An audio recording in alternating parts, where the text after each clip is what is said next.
How to put caption in every photo on Facebook Lite. Hello everybody. In order to do so, you may follow up the step. Launch the Facebook Lite application, and once you go ahead and launch it, what you can do is tap on the what's on your mind or post option to start a new post. Go ahead and tap on it.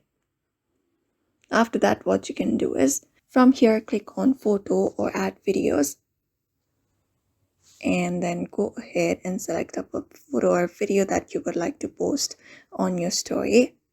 And once that is done, what you can do is you can go ahead and you will be finding a description option.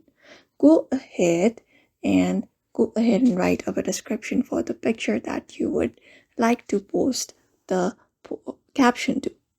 So what you need to do is simply go ahead and post it. After that is done, at the top right corner, you should be finding a post option. Tap on it. And that's it. So what you need to do is you need to go ahead and put caption in every photo on your Facebook Lite that you're trying to post. So go ahead and follow up the step, and you make in the description box enter up caption that you would like in your post. So that's it. That is how you basically put caption in every photo on Facebook. So I hope this video was helpful, and give it a thumbs up and subscribe for more tips and tutorials, and we will see you on the next one.